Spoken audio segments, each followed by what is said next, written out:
Hey, welcome. This is the week that Debbie Abrahams, the MP for Oldham East and Saddleworth, referred to me as a dangerous man. Well, I suppose I am dangerous. Dangerous to corrupt politicians, I'm dangerous to paedophiles, and I'm most definitely dangerous to the cartels who now are on the run across this town because they have been exposed. So yes, Debbie, I'm quite happy to be labelled a dangerous man. Do not fear them. Do not fear any of them.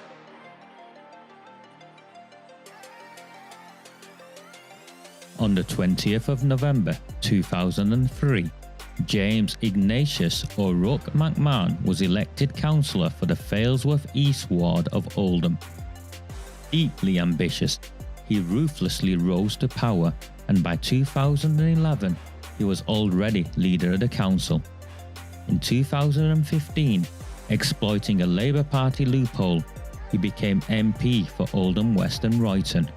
If only the people of the town knew then what they now know. Do not fear them. Do not fear any of them. Arood Shah, Abdul Jabbar, Sean Fielding, Shisha Bars, Riaz Ahmed, Buying Sweets, Chohan and Mushtaq, Land on the Cheap, Dr. Carolyn Wilkins, Under Attack, Another No Comment, Shabir Ahmed, Glodic Baths, Debbie Kashmir, On the Run, Don't Dare Complain, They'll Call You a Racist Son. The cartels control the postal votes and the paedophiles run free. Welcome to Oldham, home to corrupt councillors and their childhood criminal friends. And in control of it all, at the top of the tree, Jim McMahon, the samosa nibbling MP. Still silent on how he used the funeral of the butchered soldier, Lee Rigby. Do not fear them. Do not fear any of them. Cartel town. Grooming gangs. Postal vote fraud. Paedophile protectors. Still barefaced lies?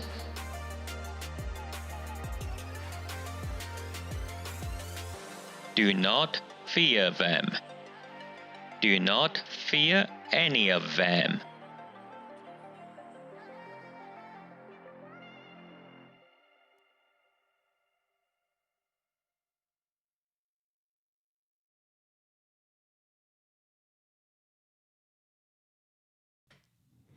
Hey, interesting week, very interesting week. We had a comedy council meeting which someone sent me some music for, so we'll play that in a bit. But I'll start by sharing with you all my latest comedy interaction this morning. So I wake up in the morning and my phone's usually full of random messages, some of them from people who are interested in what we're doing and giving us information. I had an amazing call from someone, and that'll be really interesting revelation coming up. But I get a call, and from the beginning I've been getting these calls, and they're usually from people like, why are you bothering? No one's interested.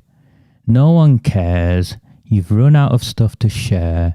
You might as well give it up now. You'll never get a job again. And you know what? They're usually from ex-councillors or people who are still councillors or people who are involved in the council in some way. And I just laugh at them. I'm like, what? So you want me to stop now whilst I've never stopped anything in my life that I've got started, and I'm just looking at the numbers so I can see the numbers of people who are tuned in, and there's a 97 on my screen so far. Last week, the various transmissions that we put out this Sunday with Gary Tarbuck, and then of course the bit before the council meeting and stuff, we had 10,000 views. So as far as I'm concerned, I think I'm providing a service to people, and if people of my town want me to carry on, I will carry on. So Sorry, guys. That's where I'm up to. So we need to start, I think, with... Oh, we've got Paul coming up. Paul Boots says Eric is coming on later. He just phoned me a minute before we started, which is why if I looked puzzled, it was because I was trying to juggle a phone and everything else. But Paul's joining us, and he has a number of things he'd like to discuss. And I like Paul. I only met him last year. I'd never met him before then, and he's a character, and he definitely has an opinion. So those of you know, Paul definitely has an opinion, and a really good insight, actually, to give him his due. A really good insight into the town and what's wrong with the town and what should be done with the town. So I'm looking forward to having Paul on. So we'll see what that looks like in a bit. But we need to start with this, I think. And the leader of the minority opposition to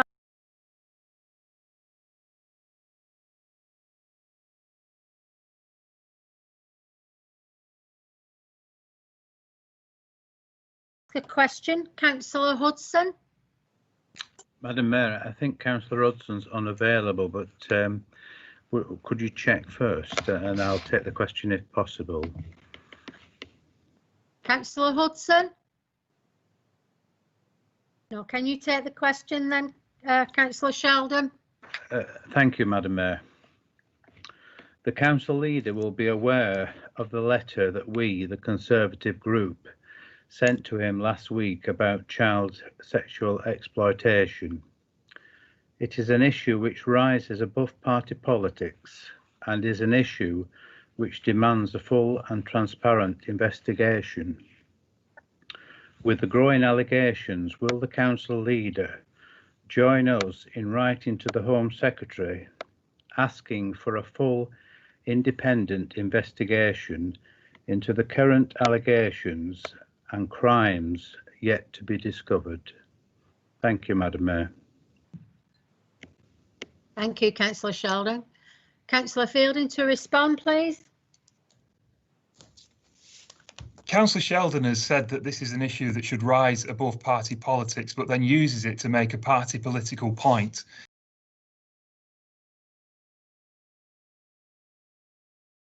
Have back here. I'm not even going to bother with a pre-scripted response, because those who saw the show would have seen the show, the council show, the Muppet Show, would have seen the pre-scripted responses. It's just nonsense. As you can see, his eyes moving left to right as he reads something that someone else has written for him. I was worried about Sean. I worried in the beginning whether he had the intelligence or whether he was genuinely a leader. But the more I look at it, the more I think it's clear to everyone in the town what he is. And he's not in charge there. Someone else is, or a number of other people are in charge.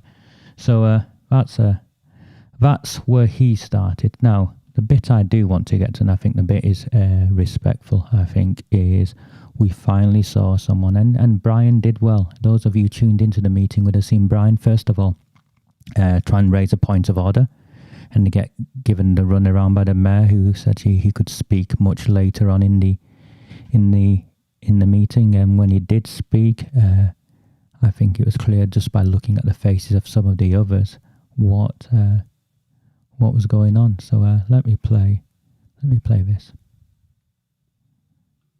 The leader of the minority opposition to ask a question, Councillor Hudson. Madam Mayor, I think Councillor Hudson. Councillor Holbin requested to speak earlier. I assume it's CSE question, which may be asked further to the Police and Crime panel. Councillor Holbin. Thank you, Madam Mayor. Thank you for giving me the opportunity. I understand the question has been asked earlier, but I think mine supersedes this, and I can come back on some of the things that Councillor Fielding has said. Over the past few days and weeks, Madam Mayor, things have come to light that cast a shadow over this council, a shadow which casts and calls into question the integrity of the council, and as a result of this, the integrity of every member here tonight. I am very proud to represent my constituency. Unfortunately, at times I feel no pride in being part of this council. Of course, it's the talk of the CSE allegations and the council's response. It's clear to me and to many others that the review in place is not fit for purpose. The scope is too narrow, the governance nowhere near independent enough, regardless of what Councillor Fielding says. I'm sure the public, when they see pictures of him and his very good friend, the GM Mayor, will call into question how independent this is. It's too big an issue to be dealt with in what is pretty much a self-managed review. I believe it is now time to request a fully independent investigation and a public inquiry into all aspects of possible CSE in our borough. And this investigation should be with full legal standing. This is not a party political issue. This is more important than that. Every day, children's future dreams are being turned into nightmares. It's our duty above all else to protect our children and not to decide, because of which party you're in, how you're going to represent them. You should be representing your constituents, the ones that have trusted you personally by electing you in. If I quote from Edmund Burke, all that is required for evil to triumph is good men to do nothing. I refuse to do nothing on this, Madam Mayor. The revelations of the administration apparently keeping secrets regarding council members' criminal charges and convictions recently have diminished any trust or belief in this council. I understand where Councillor Fielding said the number one priority is child protection, and that's what it should be. He also questioned people coming forward to the council. But when a leader of the council has called allegations barefaced lies in the past on 2 occasions, when he's gone public saying people are scaremongering on the internet, how do you expect people to come in the trust of the council? I think it is time now for this council to all come together and demand an independent public inquiry into what's going on. I would like to see, I propose, a full recorded vote tonight of members here and now to press this administration into referring to the Home Office and the local government minister a request for a fully independent inquiry into CSE in this borough and any other activity. Anything short of this, I believe, is a dereliction of duty. Anything other than this points to an administration that's scared of any truth being discovered, and it certainly doesn't show this council as the transparent council they want it to be. I would ask members to join with me in forcing this issue. We need to vote. We need to push this administration into a proper independent inquiry into what's going on in this borough. Until we do that, there is children at harm every single night. We cannot sort this out until we know what's gone in the past. I ask the council for a full recorded vote of all members so we know who is online with us and who isn't, who are protecting people they shouldn't be, and who are not looking after the interests of their constituents. Thank you, Madam Mayor. Thank you, Councillor Horby.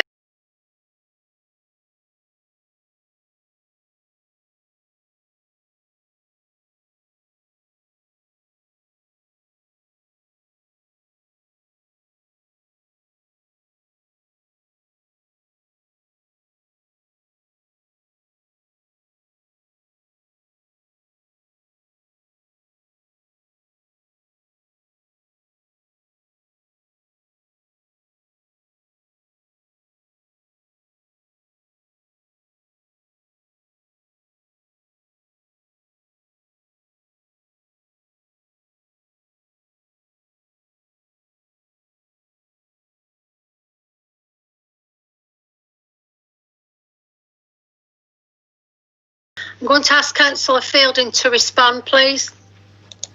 Thanks, Madam Mayor. I'm afraid I'm going to reiterate some of the things that have already been said and some of the things that Councillor Holborn has alluded to, which I didn't say in this meeting but have said publicly in the past. Councillor Holborn has been advised to provide evidence to support his assertions that there have been crimes committed or that there are flaws with the independent review that has already been commissioned. He is so far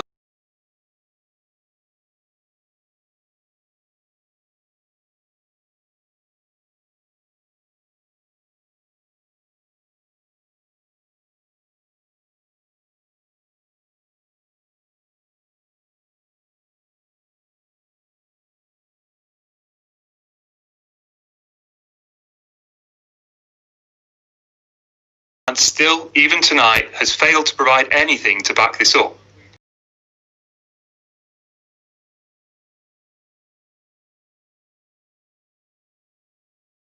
In addition, the 3 people who contacted me via email saying the same, after having been encouraged to do so via Councillor Holbin's Facebook page, could not provide any such evidence when asked either. If we were to request a brand new review from a central government department, the likelihood is that they would commission Malcolm Newsom and Gary Ridgway to do the work.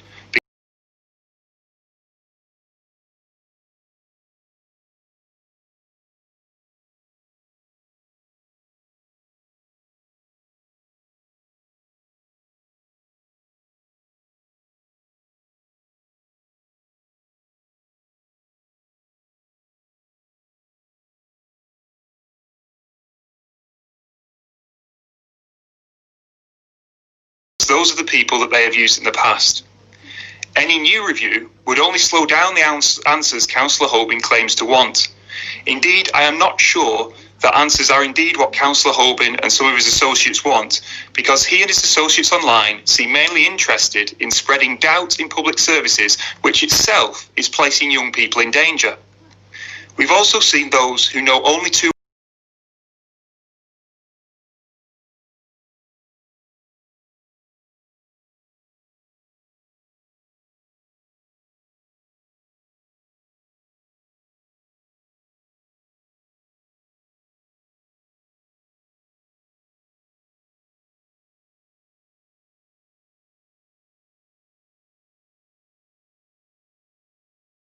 what the rules are for council meetings, or for things like freedom of information requests, doing the wrong thing, seemingly on purpose, so that they can then claim a cover-up when they don't.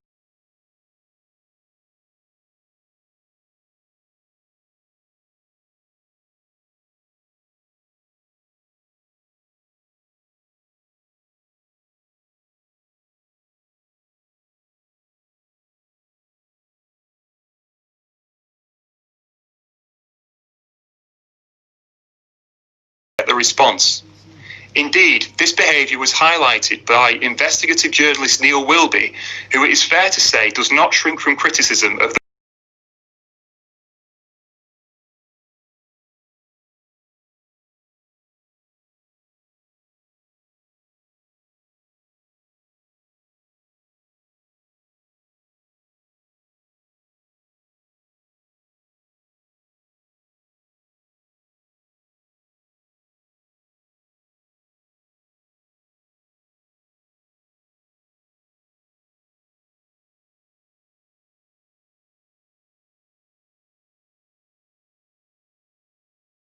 police or of local authorities. We're committed that when the independent review reports its findings, group leaders will be brought together to consider any next steps that need to be taken.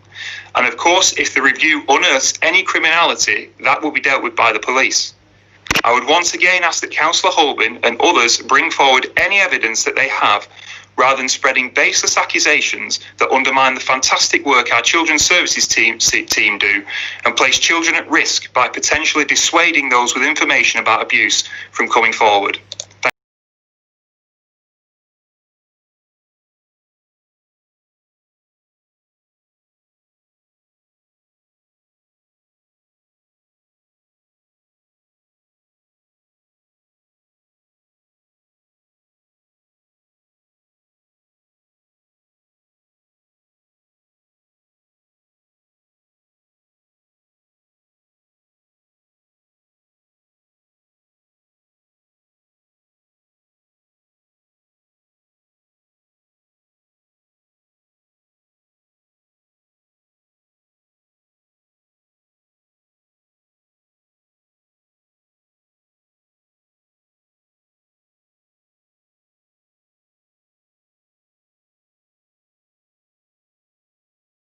Madam Mayor.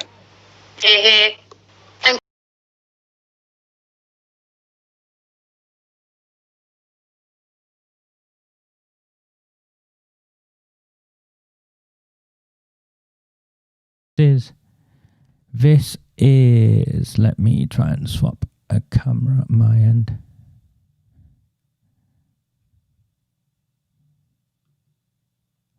Okay, so I'm going to put up a letter that went on, that the Conservatives then sent out afterwards. But the question really is, Where was John Hudson in all of that? My understanding is John Hudson's internet connection wasn't working and he couldn't get on. Which is the official response that appeared on my Facebook page within minutes from a guy called Lewis, who I think is the chairman of the Conservatives. But I'm not sure about that. So here we go.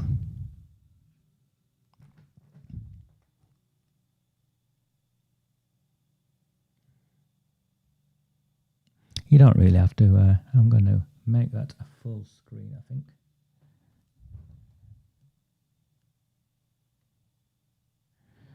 And what's taking place is the Conservatives and the Labour Party are just playing ping pong with letters.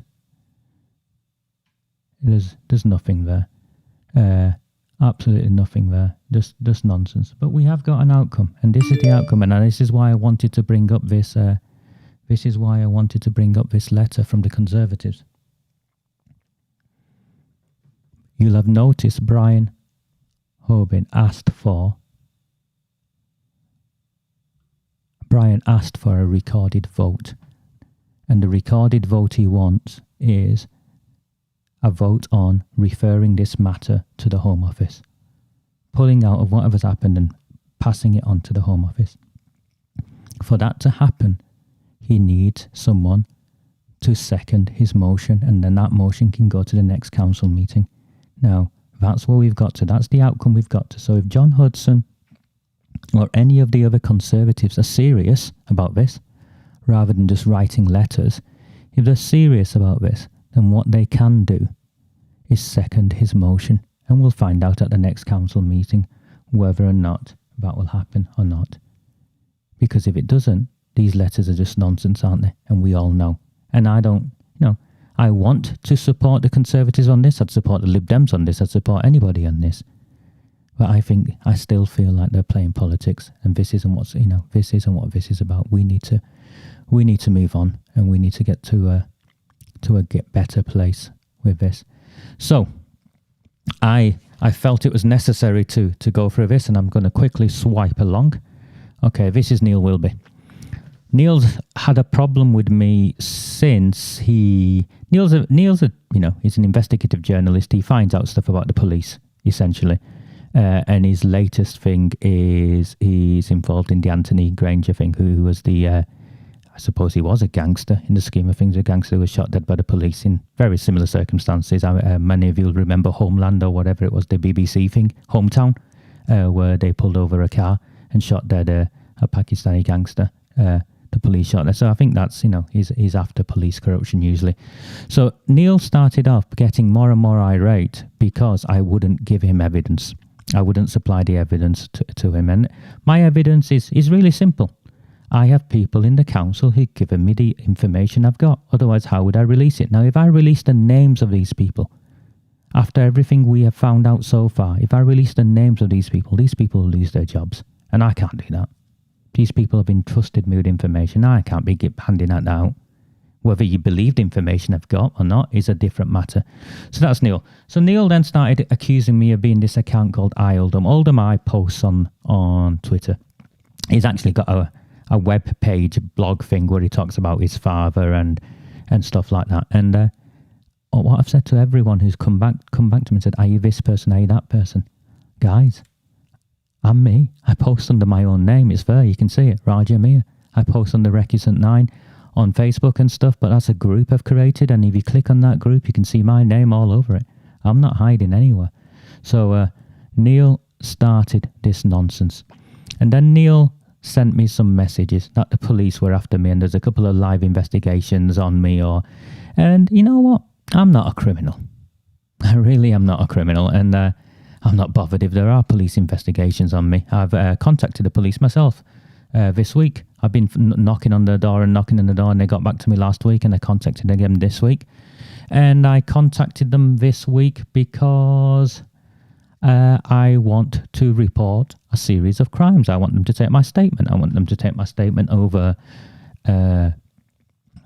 Debbie Abrams. I want them to take my statement over the sale of Glodic baths. I want them to take my statement over Arooj Shah, Irish. I mean, there's a whole host of them. I want them to take my statement over, so I'm not hiding. So you can see Neil was getting more and more irate and more irate.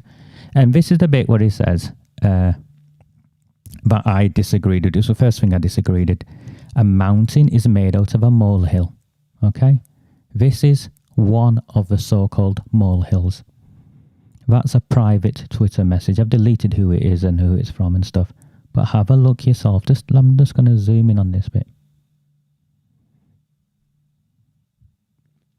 This individual is very clear, and it's not the first person, that Sean Fielding, in his capacity as leader of Oldham Council, is looking on the internet, is no doubt watching this feed, looking to see who else is posting, looking to see who might be sharing or retweeting or asking the same sort of questions I am. And if they work anywhere in a public sector sort of setting where he can go for them, he is going for them and trying to get them in trouble at work and trying to get them to lose their jobs. Sorry, that is not a mountain out of a molehill. And neither is all of this stuff. This was sent to me last week. Apparently it's gone to the police. Have a read of that last paragraph. I am also hearing that Raja Mia is at risk of serious injury from him. The person's name is blocked out, but you can make sense of that.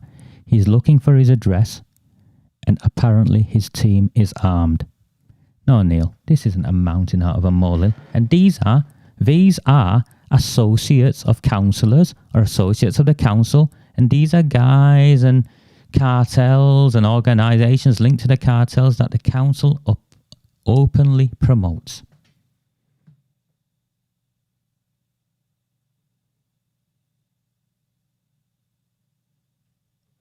Yeah. So no, it's not a mountain out of a molehill. A freedom of information request that we are apparently winding them up over. There's nothing untoward. How much money has the council spent with the press? Legitimate question. Resignation of Councillor Rod Blythe. I submitted that last December. Now we all know why. William Brown, paedophile teacher with access to children in Oldham schools. Confirmed. Which schools? Come on, people deserve to know. Postal vote breakdown at the 2019 election. Legitimate question. Sale of land to east of Alexander Centre Retail Park to Councillor Shahid Mushtaq's brother and business partner. Remember this, because it makes sense in a little while. And of course, Arood Shah's declaration of interest regarding Gelato's ice cream. And the information seems to be now that Gelato's ice cream or Ice Lounge has received thousands of pounds in grants. So there you go. So why is it relevant? Why are these things relevant? This is Sean Fielding in 2018. Glodic baths. I keep focusing on Glodic baths for one very specific reason. I believe of all the things that have took place in this town, it is the one that is most obviously in need to be investigated by the police. 2 weeks before the local election, when Arood Shah was up against an independent candidate, Glodic baths was sold to the Ghazali Trust, an organisation that was recognised in the Glodic community to have power, influence and support. It was sold at a discount price. And yeah, okay, look at this. Read that. They've called it Clemency House. Today we celebrate the fit out of the new gym. An army of 300 determined volunteers. There's code in the word army. There's code in the term 300 determined volunteers. 300 determined volunteers is 1,000 votes by my reckoning. Do you see? Have a look at who's been tagged in. Mabs Hussain, senior police officer, the council. And the gym equipment? The gym equipment was lifted from Upper Mill. Now, where in the world I come from, I'd like to think maybe they paid for this gym equipment. Maybe there was some form of open tendering process. And if it was donated to them, surely youth groups in Saddleworth where this equipment was lifted from should have had access to it before, or first dibs at it before anyone else. Surely that's right. Because whatever is going on at Clemency House, it's not an inclusive place. But don't worry, here's Jim McMahon bigging up the Ghazali Trust.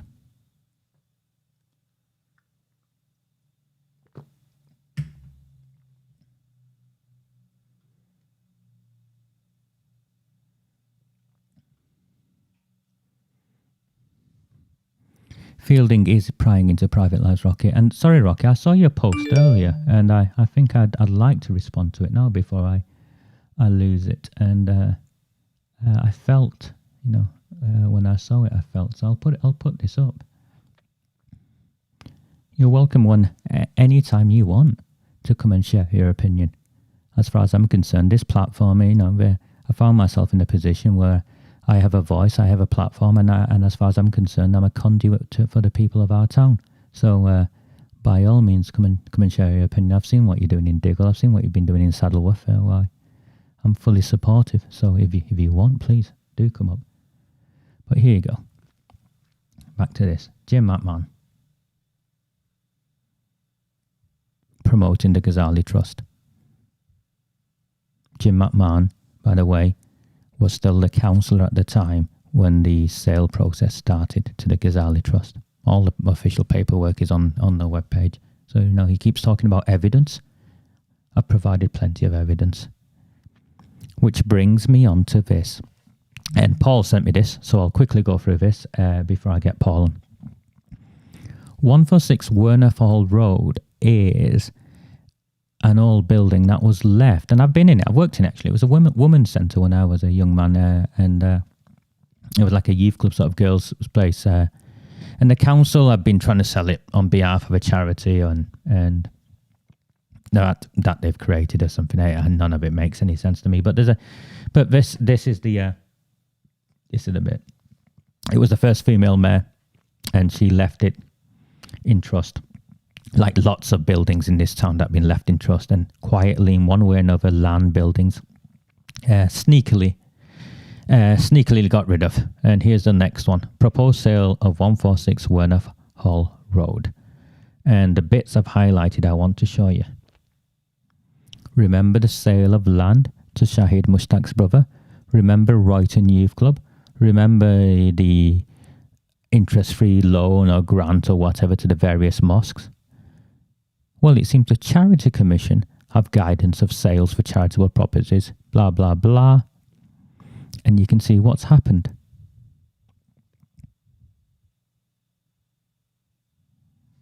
Yeah. So first of all, the valuing at £100,000. Anyone being a Werner Hall Road knows that it's not 100 grand or £190,000. This was a lovely old house. And the council are talking it down. It's maybe do a 2-bedroom, 3-bedroom. It's in a poor state of health. There's a tree root in the backyard or something. It was a beautiful house. And if it's in a poor state of disrepair, it's because the council allowed it to be run down. But what then happens is this bit. 32 bids were received. One bid was received from the brother of a councillor, and therefore, as a connected person under the definition in the Charities Act, was not accepted. So here you have the council recognising the conflict of interest as set out by the Charity Commission as to why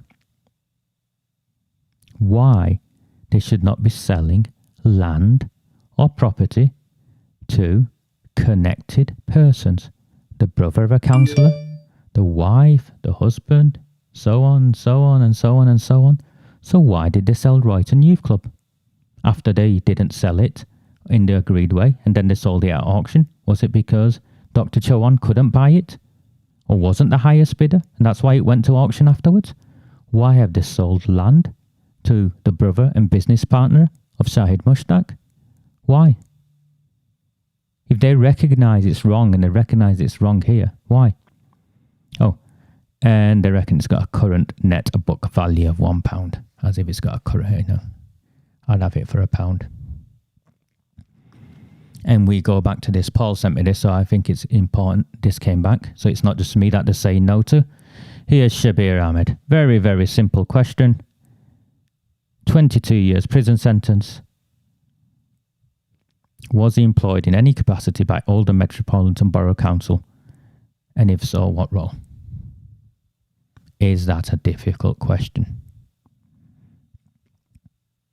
They reckon it's a breach of data protection.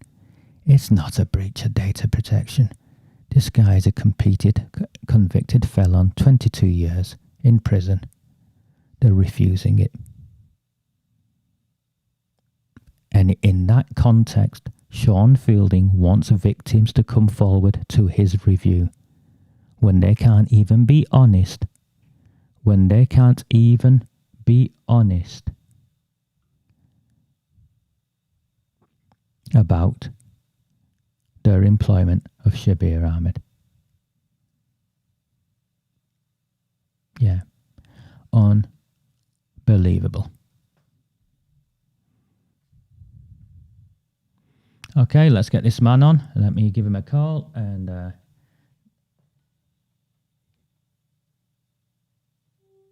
see how we get on.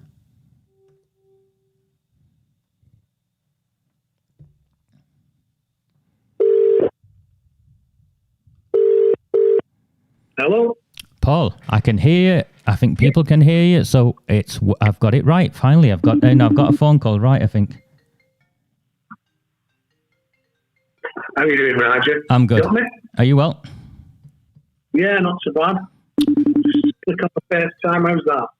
Do you want to try FaceTime? Is that what you're trying to do? Let me just accept it and see if I can get you up as a picture on FaceTime. So I can see you on there, Paul. Let me see if I can bring you up on the screen. Give me a second, Paul. I need to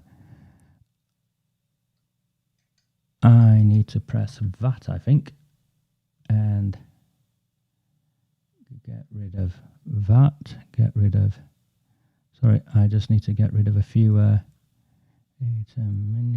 There you go. Can you hear me? I can hear you loud and clear, Roger. All right, I need to get your sound on, so I'm not sure why the sound isn't coming through. No, it's mine. It's at my end. Don't worry. Okay. Don't worry. It's How's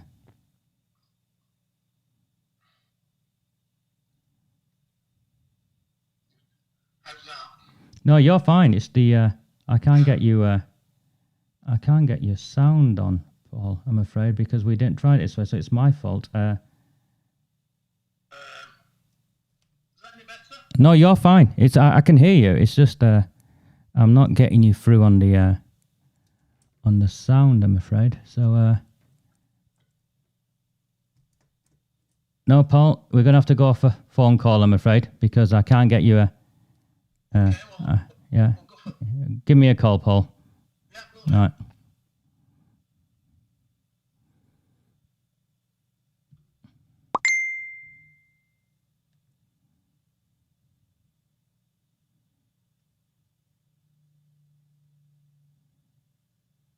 Let's get Paul on.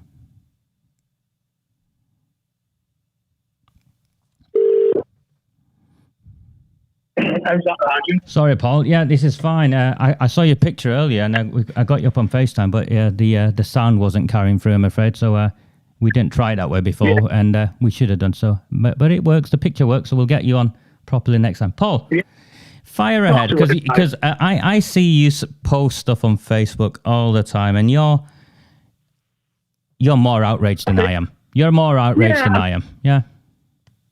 Yeah, I mean, what upsets me, Raj? I mean, I'm Oldham born and bred. As you know, I was born in Clarksfield. I went to school in Grinnickers. I went to school in Abbey Hills. I went to Oldham College. A lot of my family and friends live all over Oldham and Saddleworth. I love Oldham and Saddleworth. I love the place. And it just breaks my heart when I see it, each ward having to go through what it's going through right now. We've got a town that's spiralling down, and I think we've got three main political parties, the Liberal Democrats, the Labour Party, the Tories, And I've voted for all three. I've never been a member of any main political party in my life. I've voted for Liberal, I've voted Labour, and I've voted Tories. And I'm disappointed with the results that is all too obvious for everybody to see here in Oldham and Saddleworth, where the decimation of the town continues, and it continues to spiral down. So An example for me, Raj, is the whip. Now, I've had people asking me, there's some people on your show that will know what the whip is. Well, but Paul, let me just stop you. The whip was clearly in evidence in that meeting, wasn't it? So you pick up on it, but it's clearly in evidence in that meeting because Rod Blythe, convicted sex offender, messed about with child sex offender. They either all knew about it, and if they didn't know about it, they should have been outraged like the rest of the town, and not one of them raised it. Correct, and I think this is what I mean. When we founded and when we formed Proud of Oldham and Saddleworth, one of the sort of principal ideals behind it was that there's not to be a whip, and the idea being is that if we put a councillor up in any ward, whether it be Colders, Werner, Chadderton, Royton, Saddleworth, wherever, that councillor, his primary mission should be to represent all the people in the ward and try to make that ward a better place for everybody that lives there. And it's not happening. It hasn't happened for decades. You're getting councillors who are getting elected, they're turning up to the council chamber, and they're being whipped. And by that, what I mean is, and there are some people who don't know what a whip is, Raj, because I've been asked. And basically, if you belong to a main political party, you may turn up with the best intentions for your ward, arrive at the council meeting, and your party will may, and often do, tell you that you've got to vote in a particular manner that is not to the best interest of the people you're representing. And I will give you an example of that, Raj, which I got quite heavily involved in recently. Councillor Stephen Hewitt, he was the Labour councillor for Saddleworth West, Leeds, Groton and Springhead. One of his passions was trying to save the valley, which is a very well-loved local beauty spot. And we've heard this tale repeat itself in all areas and wards of Oldham and Saddleworth recently. And Stephen Hewitt got elected, knocked on people's doors, promised people that he would do all he could to try and save the valley from decimation, from overdevelopment and from overcrowding, that the facilities in the ward simply cannot cope with the increased volume of people that the Oldham Council intend to put there. It's a land grab, it's a money grab, it's not for affordable houses. Those houses will not be affordable to the homeless or first-time buyers. It's got one purpose and one purpose only. It's to raise rate revenues for a council that's shown itself unfit for managing a budget. Now, Stephen Hewitt turned up at the council, and because he was a member of the Labour Party, the Labour executive in Manchester told him that he had to vote for the development. Even though he represented a ward that was deeply opposed to it, yeah? Absolutely, yeah. Now, I think they have written objections that was something like 99.58% of people who actually took the time to write in objected to it. So what you're describing is councillors are not allowed to represent their constituents, their communities. That's what you're saying. Perfect. Exactly what's happening. So you might, I had a lady rang me, a Bangladeshi lady rang me up recently from Colders, and she said that, if their councillors have said that they're going to fill potholes in the playground, and I said, well, what else are they going to do for you? Because they'll turn up to the council meeting, they may have some ideas that they want to do to improve the ward, and the Labour executive turn around, say no, and that's the end of that. So the councillors may have the best intentions, but when they're representing a main political party, whether it's the Liberal Democrats, the Tories, or the Labour Party, They will always put the party before the people. What Proud of Alderman Sanders are trying to do is put the people before the party. I would support anybody of any ethnicity, racial background, sexuality, if the prime purpose of that person will be to represent all the people in the ward and try and make the ward a better place for everyone. And that is our primary mission. Steve Hewitt got told, they tried to whip him to vote for it. He voted against it and he got thrown out of the Labour Party. Yeah, it's disgraceful, isn't it? It's disgraceful, isn't it? So you try and protect your community, you try and represent the people who elected you, and as soon as you come into conflict with the political party in charge, they tell you, vote with us or else I'll get rid of you. That's not a democracy. Yeah. So, I mean, I've been invited to join all three main parties and declined. And I've declined because I just won't follow a whip. I don't think the whip has really been successful for Alderman Sadler. And to me, it's been detrimental. There's been news this week breaking where they're saying they're going to have public consultation about a development in Diggle.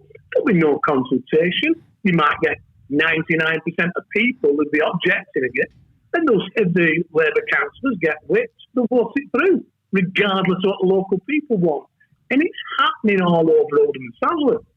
But the actual purpose of a councillor should be to represent the interests of their ward. It's not happening. We've got to get rid of them, haven't we? You know, it doesn't matter. You know, you're a white guy, I'm a black guy. There's all sorts of listening to what we do. But we all, you know, we all care about our town. We care, and we've got to get rid of these guys. You know, they've been taking us for fools. You and I, we've got the same ambitions in our life. You want a better life. You want your children to have a better future. You want your grandchildren to have a future. We're the same. We've got the same ambitions, the same principles. We want it to be a better place. I'm not bothered about the Labour Party. I'm not bothered about the Conservative Party, and I'm not bothered about the Liberal Democrat Party. What I am bothered about is Alderman Sadler. I'm bothered about it going downhill. I'm bothered about people's futures and people's ambitions and the area being a better place. And it's got so much potential. Oldham has got fabulous people in it. You know, we were the powerhouse industrial town of the north. I mean, there were days gone by, and I remember in my teenage, in my 20s, when you said, you know, I'm from Oldham. And, you know, it's something you were proud of saying. These days, you mention to people where you're from, and you can see the expression on the face. And you know by the expression on the face. To me, because I love the place, it's disheartening. You're looking at what the councillors are doing, where they're not engaging at all with the people they're supposed to be representing. And they're not. You know, a lot of people who are listening to your show now, and I know you don't like to call it a show. Well, I'm still pressing buttons and learning what I'm doing, so that's what I'm up to. But I would predict that many people that are watching your broadcast this evening that have probably never met the councillor, and I go so far to say that many of them won't know who he is or she is. And this is a total lack of engagement from councillors that should be representing the people in the area. They're just not doing it. Paul, I was surprised. I mean, I was really surprised. I came back home for a whole host of reasons. And I looked around, and I grew up, you know, I was born in the 70s. I grew up in the 80s. I'm proud of the town I was raised in. And I came back and I thought, what on earth has gone on? What on earth has gone on? I have a company, as you know. I run Marshall Construction. We're formed in 1983. We're based in Oldham. We currently do 70% of our turnover in Scotland. We've been there 25 years. We had a pilot office in Kinloss in Scotland where for 8 or 9 years. And then our lease were up. And we went looking for another pilot office. And we won a lot of projects in Perthshire to build schools in Aberfelding, Blairgowrie, Crieff, Kinross, Perth, Edinburgh, 7 schools in Edinburgh. So we thought, we'll look at buying an office and there was a hotel that came for sale in an auction, and I was looking at buying it in order to put Marshall Construction head office there, and have Oldham as a pilot office, and have our head office in Blairgowrie. Now, I had to apply to the local council for change of use, because I wanted to change it from what it had been, a hotel, to an offices. 4 council officials met me on site. They want to do business, don't they? They want to do business. They wanted me business. They said, we'll give you a rebate on your first 4 years grants. They said, we'll give you rates, first 4 years rates, we'll give you rebates on them. They said, we'll give you a grant for any local employment you create. We'll give you a grant for apprentices. If you take on local apprentices, and we'll immediately put you on the council tender list. Now, I've been based in Oldham with Marshall Construction. We've won 4 national awards at Best at Class in the UK at the London Brick Award, Ibstock, for jobs we've done in Aberdeen, Edinburgh, Newcastle, and the mosque that we built in Ashton.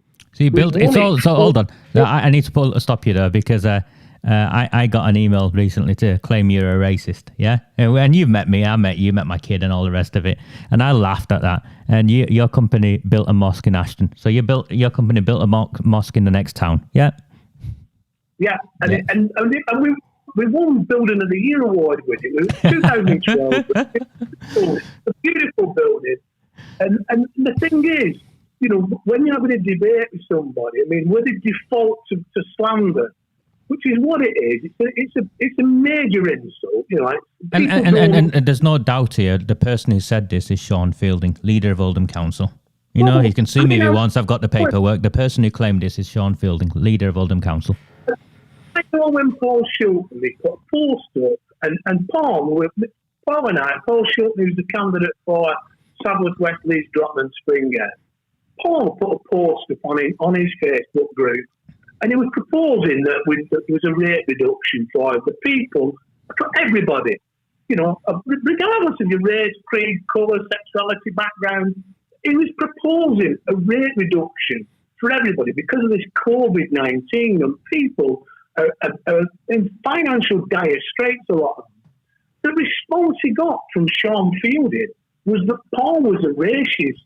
And I was sat there puzzled. I thought, how can you enter a debate about rates, about the council rates, with the immediate response that the person who's proposing it said nothing other than, I want to get rates reduced for everybody. And Sean Fielding's response was, you're a racist. Now, Paul was pretty upset about that. Because good people are upset. Good people are upset when people call them a racist because good people reflect and think, what have I said? What have I done? What have I done wrong? Because that's the automatic reaction of good people when they're accused of something like that. Well, I'm fortunate. I've got many, many friends from all over the world, from all different backgrounds, and I think there's sort of, they make your life a better place. When you get people in, I like characters. I like people from different countries. I was supposed to be meeting a pal of mine who I've known for 40 years, Jean de Dieu Nadeau, but for the COVID, I had to cancel the flight to go out and see him.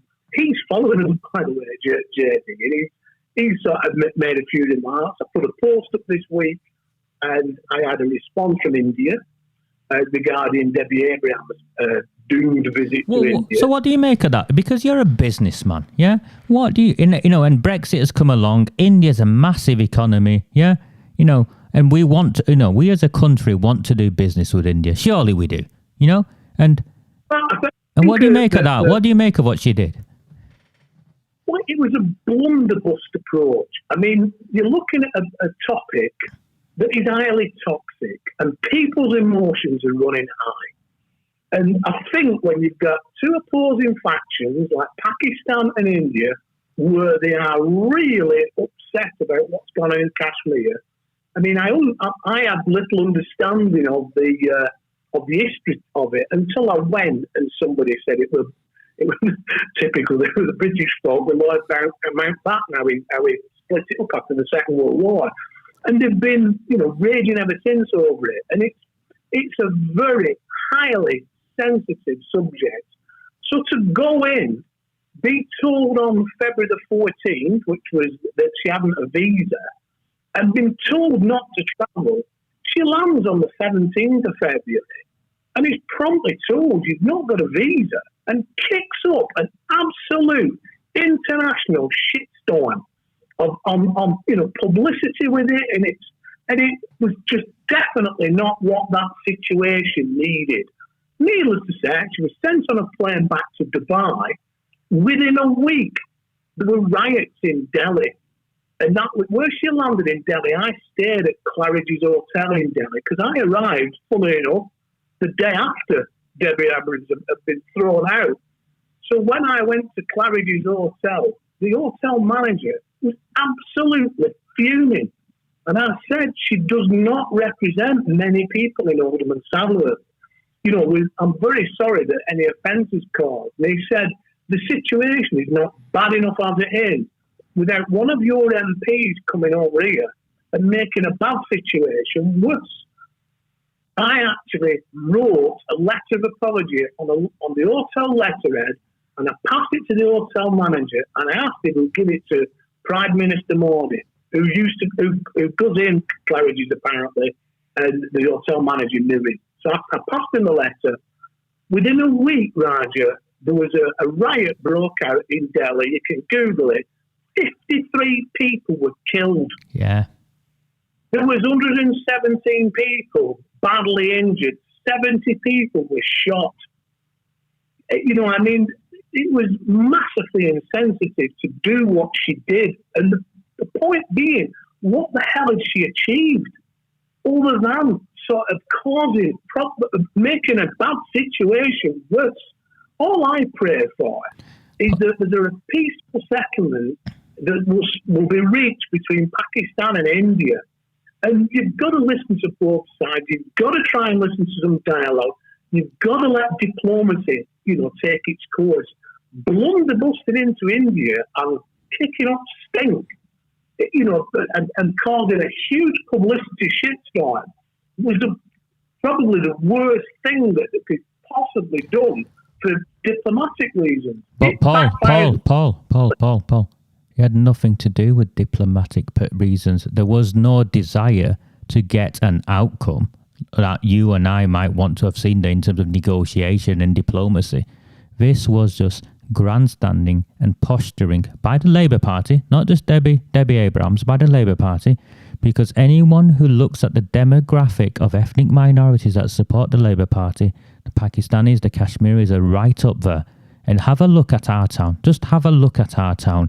And you and I have had this conversation. Where are the Indian councillors? Where are our Indian councillors?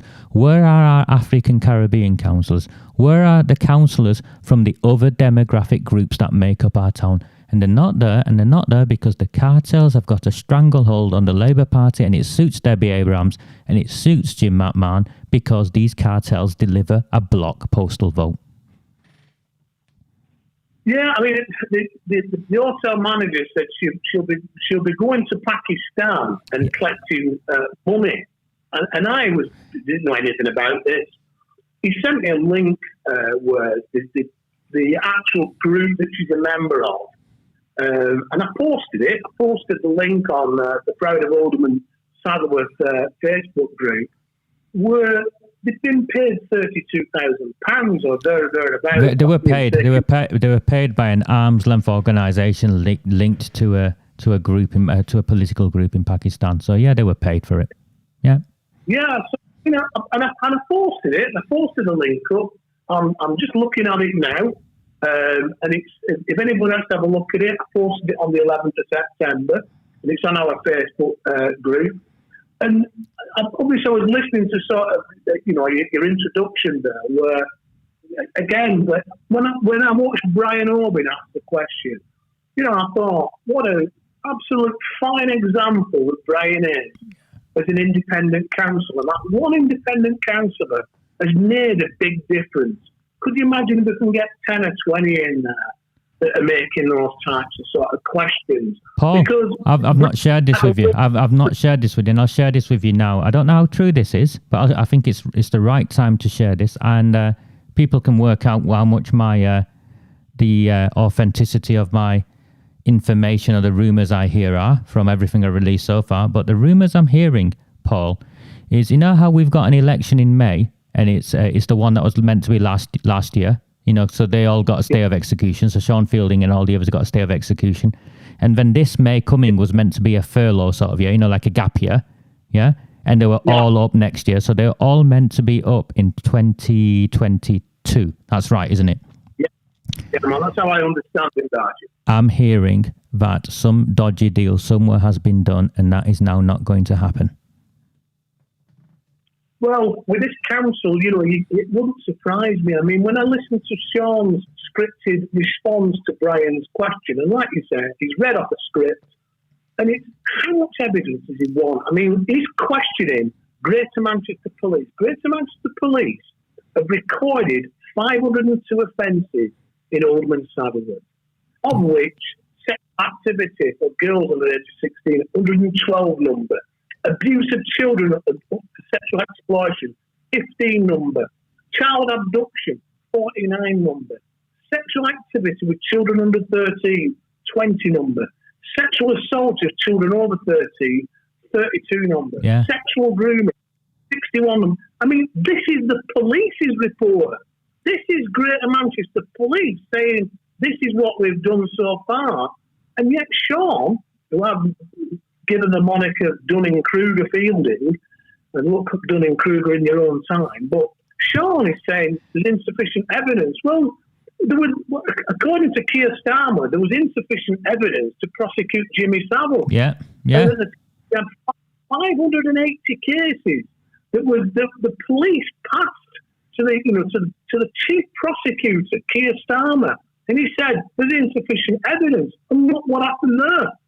You know, we've got the same thing now where the council leader is saying, you know, it's barefaced lies. And then in the next breath, he's saying, why don't the victims come forward?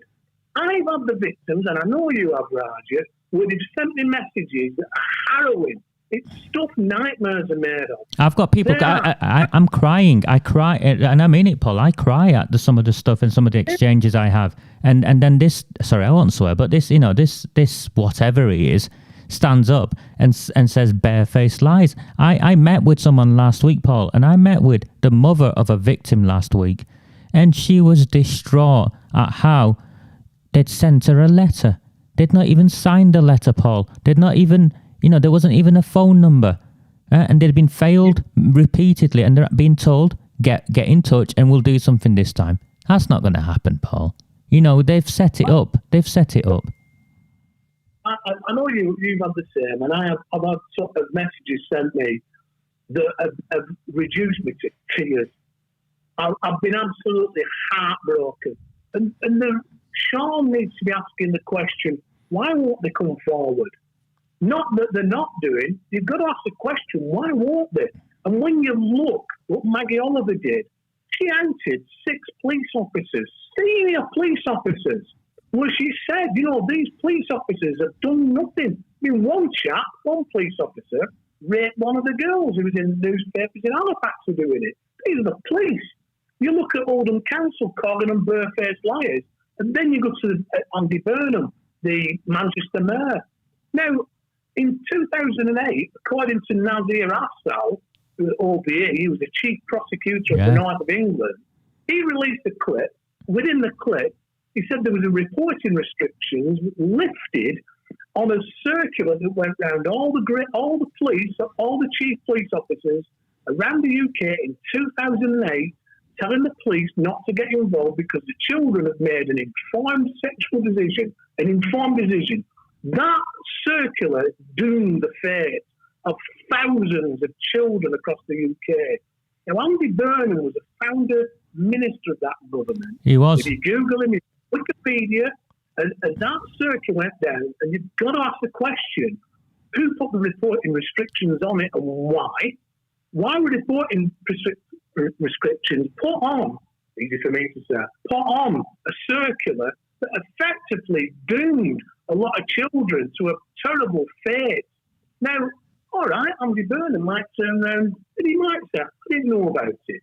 And all right, give him the benefit of the doubt. Well, when it came out and Nazir Afzal then reported it after the listing report is restricted on it and said, this is what's been sent out. Andy Burnham, the Chief Constable of Greater Manchester Police, who's he answerable to? Andy Burnham. Yeah. So the Chief Constable of Greater Manchester Police, who had this circular, he has got to be answerable to Andy Burnham. So if I'm reading this, the victims are reading the same. So they don't want a review that's led by Andy Burnham, the mayor. They don't want a review by the Greater Manchester Police, and they don't want Oldham Council involved. How can you, Paul? How can you go back? You've been raped as a child. Let's put this in, multiple times, gang raped. You've gone to the police. You've gone to the council crying. The council told you to go away. The police told you it was an informed decision. Yeah, and these people want you to go back to them and come forward as a witness. Who is going to do that?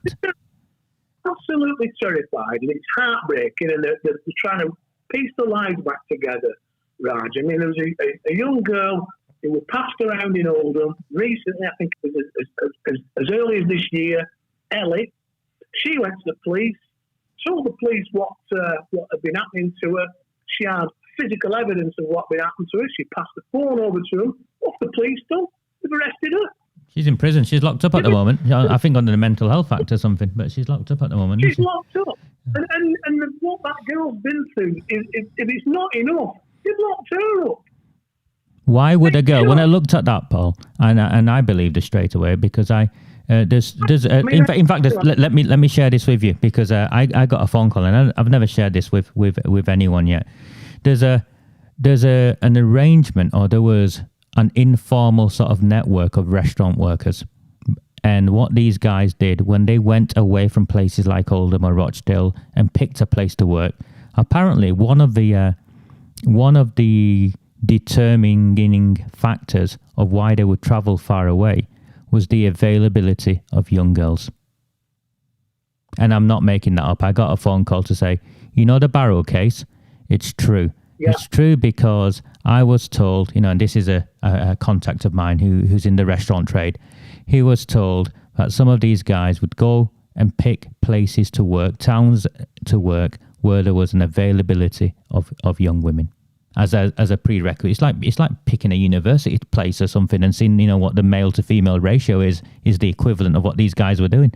So and why would a girl from Barrow come up with the name Oldham? Yeah, I mean, there was one that I mean, again, the Victoria, I think it was Adelaide, 15-year-old girl. Yeah, killed herself. Yeah, died. Yeah. Killed herself. I mean, in Manchester, they injected her with heroin. They were passing her around. They were torturing her. I mean, I read that and I thought, why are people not awake to this? And let's just put something in perspective, because perspective is lost here, Raj, in a lot of things. As you know, you and I, you're a Muslim, I'm a Catholic. What Catholic priests have been involved in this, and I think the base in locking up. So, and equally, I looked myself. I got some information sent to me this week. Ex-Scout leaders, we've got a couple of MPs were involved. With the child sex exploitation allegations. You look at Rod Blythe. You look at Cyril Smith. You look at Rolf Harris. You look at Jimmy Savile. This is a crime committed by varying members of our community. So you don't target just one member of the community. You target the crime, and the crime should be exposed. I know, having spoken to a lot of Muslims who came into contact with me recently, they're fed up with it. Paul, one of the reasons I'm doing this, and one of the reasons I've ended up in this place, is nobody I know from my community. When I say my community, I mean specifically to the areas of Westwood and Caldas, where I was raised, where I can go anywhere in those places and speak to people and be fed and know someone from a 5-year-old who's a great nephew to a great grandma, or someone I'd call a great grandma. Not a single one of these people will cover for these guys. They want it dealt with. They're powerless to do it because of the cartels, because of the politicians. Now, who's doing the covering up? It's clear now who's doing the cover up. Look at the Jim McMahon email about the shisha bars. It's clear who's doing the covering up. This goes back to the whip. I mean, when you look at the way the town's being run at the moment, this is the Liberal Democrats, this is the Tories, this is the Labour Party, they're all complicit in this, clandestine meetings. I mean, it was only a month ago when Sean tweeted that Johnson had been briefed what to say. Yeah, that means there's a partnership. There's a pact. There's an agreement. There's an arrangement. And you look at the Councillor Mike Buckley, Liberal Democrat councillor, he's been caught in sexual practices. You look at Rod with the underage children. You look at Rod Blythe, Liberal Democrat, and people are asking questions. Why has he been suspended? There was a wall of silence. There's 2 more councillors currently disappeared or suspended or resigned in Oldham. Yeah, Martin Judd's one of them, and I think there's a guy in Shaw. I think for their own well-being and their own reputation, the council need to release information on why these 2 councillors have been sacked or removed or disappeared. They have to. And it's open and transparent council. And here's the thing, Raj, and it's something I've mentioned to people. If I could get anybody from any background, I would support them in any area, provided that they wanted to represent all the people in the area and make the world a better place. And I know a lot of Muslims who are really fed up with this now, because they don't want throwing under the bus with what is a minority of people committing these heinous crimes. According to the Office of National Statistics, there's 250,000 people in Oldham. If we were to say that 1% were paedophiles, I think that'd be an exaggeration. Yeah, it would be. Yeah. Put it in perspective. We're talking about 1%. You cannot condemn a whole bunch of people for the sake of 1%. Paul, the reason why it happens, the reason why people of my colour have been victimised this way is twofold. One is we have not spoken out enough, and when we have, we've not been listened to. And the second thing is the white people, and I use my words carefully, the privileged white people in charge of our town, it suits them to use the term community relations to make victims out of people like me and make people like you angry. It's intentional. Because I believe that they've got an agenda to cause division. And I believe all 3 of them are involved in it. I think they've got an agenda to cause division. I agree with you. And I think what a lot of the people in the council are frightened of right now is when all the communities get together and say, right, we've had enough of this. Yeah. That is and that's going to move us forward. And we started in November the 12th last year, the party was formed. I mean, you've got to start from somewhere. The SNP started with nothing. The Plaid Cymru started with nothing. DUP started with small independent parties. Not a year's gone by. We have now got 8 confirmed candidates, in a ward. And across our group of 11,000 followers, we haven't done so bad in under a year. Paul, when you stood, you stood against Hudson, didn't you? No, I didn't. I stood against Adrian Alexander. Adrian, and how close did you get? How close were you? I was 10 votes behind 10 the deputy mayor. And that says everything, doesn't it? 10 votes behind. An independent candidate, 10 votes behind, because it means we can take our town back. But the only way of taking our town back is good people coming forward, speaking to people like you and standing as independents. We had Gary Tarbuck on last week. He's a prime Labour Party candidate, isn't he? With his grandfather being the former mayor, 20-year army veteran, comes back to his hometown, sets up to raise his family and kids here, and he's standing for council, and he's standing against Hudson, and he's joined your party. I took a phone call last week, a chap who's left the Labour Party and he's joining us. And he's going to be standing as a candidate for us because he's had enough. And I think if you look at Norton North, there's a councillor that stood down again. I think they've only got 2 councillors instead of 3 now in that area. And I know Paul Goldring asked the question, why did he stand down? Again, speculation as to why he stood down from the Labour Council. But you've got the Labour executive in Manchester giving policies that they're running out in Oldham and Sandhurst. Most of them don't even live here. No, it's How's that? well, They don't live here. They don't care, do they? They don't care about our people. They don't care about my people. Our people are just a cash cow or a stepping stone in their careers. I mean, just look at the chief exec. She's disappeared. She's not said a single word about the council's position and the council's role because she's responsible. Forget Sean Fielding for a minute. She's responsible as the chief executive. Paul Entwistle, as the lawyer, is responsible. Where is the statement? Where is the reassurance that Rod Blythe did not go into schools? Where is the evidence that he did not join a swimming club with kids? And I got told that they're outraged. They are outraged at my suggestion that there's an organised paedophile gang in Oldham or a ring in Oldham. It's not my suggestion. It's not my... People have been contacting me worried with that. Why wouldn't they? There's 3 councillors now. There's Cyril Smith next door, yeah? Buckley and Rod Blythe, all Lib Dems, and all of them, under Howard Sykes. So come on, what's going on? Yeah, I mean, the cover-up now, why can't they just answer questions? I mean, if the concerned public, Paul Shilton, he forwarded a question, freedom of information request, and he asked, simple question. It's not a loaded question. Just saying, in what capacity was Shabir Ahmed, who's been jailed for 22 years for crimes against children, what capacity was he employed at Oldham Council?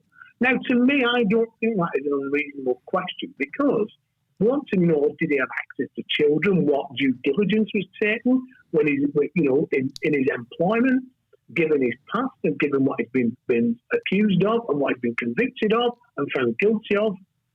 They won't answer him. They won't answer the question. Open and transparent. Open and transparent. They're not open and transparent. No. I mean, I'm going to move on to a topic because I'm conscious of time here. No, you go for it. I wanted to speak to you and I wanted to give you this opportunity. And I got a call last week, but Paul, I'll just tell you, I got a call last week. You're allowing people to talk too long. And I was like, no, I'm grateful for people who are coming forward brave enough to share this platform, and you can talk as long as you want, Paul, because I'm not going anywhere. So you carry on, mate. Right. Well, one thing that again, you're going back to the Liberal Democrats, the Labour Party, the Tories. They're all stood on their high horse about supporting the environment, supporting the countryside, supporting the wildlife habitat. And what are they doing in every ward in Oldham? Ripping the art out of the countryside, the environment, and the wildlife habitat. And then they proposed to build an eco centre, which has been dubbed the Ego Centre, in Gloddy. It's fiscal insanity. 300 million? 300 million, is that right? Or 310 million? And that's just to start with, because we know these things always run over budget, yeah? So... Well, the thing is, they have not delivered one successful scheme. Everything's overrun and none of the numbers add up. Why don't they attract outside investors and private investors into the town? I priced recently to put a factory up in Sunderland for Nissan, and I also priced a unit down at Birmingham for Land Rover. Those companies won't come to Oldham when we've got a council leader posting his underpants and thinking it's funny and representing the town, and then ends up on the front page of the Manchester Evening News having to answer why he's posted underpants on the it's embarrassing. Well, there's two, isn't there? I mean, he did that, and then not long afterwards, Arooj Shah was on the front page of the Manchester Evening News when her relationship with Dale Cregan's getaway driver was exposed. The thing is, is, Roger, I mean, my job at work is procurement. That is what I do. That's what I do for a job, and I've been quite successful at it. But you've got one chance at making a first impression, and any of these big industrialists, any of these big investors, they carry out what's referred to as commonly due diligence. They want to know who they're dealing with. Now, when they take one look at Oldham and who's leading Oldham, the doors are slamming shut. We're not generating any jobs. I put a post up, Roger, recently about jobs, and I just asked people, just off our page, and I said, could you tell me some of the businesses that have shut down in Oldham? My phone lit up. British Aerospace at Chadderton, Tansco, Shaw, Seddons, Lawtex Umbrellas, Rose Mill, Osram, Knoll Mill, Dyeworks, Dobcross, Raw Joints Felt Mill, Shaw's Pallet Digger, Groton Brickworks Paper Mill, UK Electronics Whiten, Banktop Mill, Comperflex, Moore and Edwards, Stouthead Mill, Dobie Weatherlux, Deco Furniture and Leeds. The list went on and on and on about what jobs we've lost, what jobs have gone out of town. Now, this is a disaster for people's future. I've spoken to people in different wards and said, well, if you want this for your children and your grandchildren, what jobs are you going to be available? What industry is going to be available? We cannot attract private investors. They're on about borrowing £306 million, plundering public funds, and leaving the ratepayers, you and I and thousands of others, in sea of debt for decades on something that will fail. Instead of being able to attract private investors, some of these big companies, Bellway Homes, Redrow Homes, Crosby Homes, a lot of these companies will come in, you turn around and say, right, what we want you to do is build 500 affordable houses. And by affordable, we mean 50 grand. And that's what we want you to do. That's what we want you to aim at. They'll come up with a proposal. But all these developers, Roger, they do what's called the middle third rule. Yeah. Or the third rule. Yeah, it's a third for the purchase of the land, a third building, third profit. Yeah, they're on a third in the pocket. Yeah. Yeah, that third rule works perfectly well in beauty spots. It works perfectly well at Daisy Nook. It works perfectly well at Woodhouses. It works perfectly well at Dovestones. It works perfectly well at the Valley and at Shaw, where they're just, again, ripping up all the countryside. Yeah. It doesn't work in a lot of the brownfield sites. So the brownfield sites are redundant. Why are they not turning around to these developers and saying, right, we'll give you the land. We'll give it you. But this is what we want you to do. And you've got to engage with these people and tell them what you're going to do. Going back to when I was going up to Kinross, and I was looking at buying this hotel, and the councillors met me there, asking me what and telling me what they'd do. I got back to Oldham, and I thought, what have my local council ever done for me as a business being based in Oldham? 20 years ago, Paul. I used to joke when I used to joke in Oldham. When I used to come back to Oldham, I used to joke in Oldham. It's easier for me to meet with the Prime Minister, and it was easier for me to meet with the Prime Minister than to meet with the leader of Oldham. And I'm not joking. That's this town doesn't want people like you or me. This town, those that lead this town, want to keep it where it is because that's how they get the money in. This town's business is poverty. In 30 years, Roger, in 37 years, and believe me, I've tried, in 37 years of being based in Oldham, we have not been invited once to quote for any local public works. Not once. When they had a £22 million order to build retaining walls around Oldham and Saddleworth, I went in to try and get on the tender list. We just finished building Reebok Stadium in Bolton. 25,000 seat stadium with all the masonry on it. I got on that tender list to build a Reebok Stadium. I'm going to Aberdeen here next week. I've got a meeting in Aberdeen next week, and to look at jobs. I have never once tendered, been invited to tender. I'm asking them to give me the jobs. We've never been allowed to tender for one job at Oldham Council because I'm not a yes man, and I'll say what I hold in my heart and what I think. I'm not the nodding dog. And if tender for something too expensive and we're not within the budget, fine. But this eco centre, they've announced they're spending all this money. They've given a job to Northern Roots Oldham Limited, which 4 of directors actually work at Oldham Council. One's Rebecca Sutcliffe, who's on £122,000 a year. After getting sacked from the police or being forced to resign or whatever it was, she got done, didn't she? She got done for gross misconduct or something, didn't she? The thing is, what criteria did they fulfil to get on the tender list? Who else was invited to tender? What is the portfolio of jobs that they've completed that would give them the credence and credibility to be able to fulfil that development? They just got it awarded. And big announcements, and they publicised it. Can you look at Northern Roots Oldham Limited? Look at the principal directors. They're employees of Oldham Council. I mean that's unreasonable. I think what's gone on there, Paul, because they've created something called Northern Roots, and they've got their own people as directors. Yeah, their own councillors and all council officers, but they've named it Northern Roots to give it the perception that it's something independent, it's something that's community-led, and it's something that you, I, and everyone else wants. We've had no involvement in this. It's some dreamt-up scheme from some idiot at Salford University and some council officer, and £306 million that will be borrowed that my children, your grandchildren, will be paying back. Yeah, your children and grandchildren paying that. It's the madness of the eco centre. Yeah. They are trying to artificially recreate something they're destroying.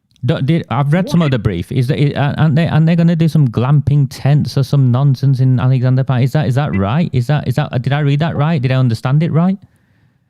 The mind boggles. The principal message that an eco centre has is to save the wildlife, save the countryside, save your environment, save the trees. What are they doing? They're ripping up the environment, the countryside, wildlife, in all areas and wards of Oldham and Saddleworth, and then trying to artificially recreate something that Mother Nature's provided for free. It doesn't make any sense. It's fiscal insanity. It's madness.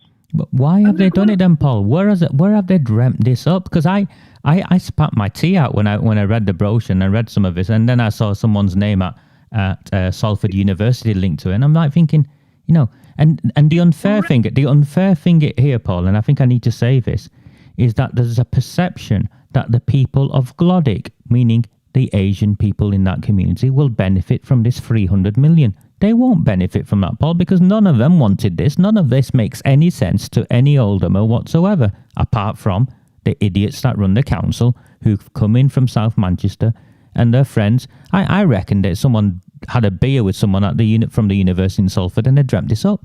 I know, because where else did they get it from? It is absolute madness to build it. I mean, can you imagine, Roger? I mean, today, for instance, I went up to Lytham St Anne's with my mother-in-law, had a bit of a walk round and then drove back, had some tea and drove back. Now, can you imagine somebody from Lytham, Preston, Bolton, Stoke, Leeds, York, saying, I'll tell you what we'll do.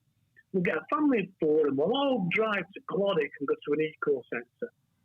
You and I know that's not going to happen. It is going to be a complete disaster. And the essence in it itself, the very essence of trying to artificially create what we've got naturally for free and plunge the town into debt doing it, doesn't make any sense. And this is where, what is going through the minds with this? That instead of sort of using public money, this should be attracting private investors.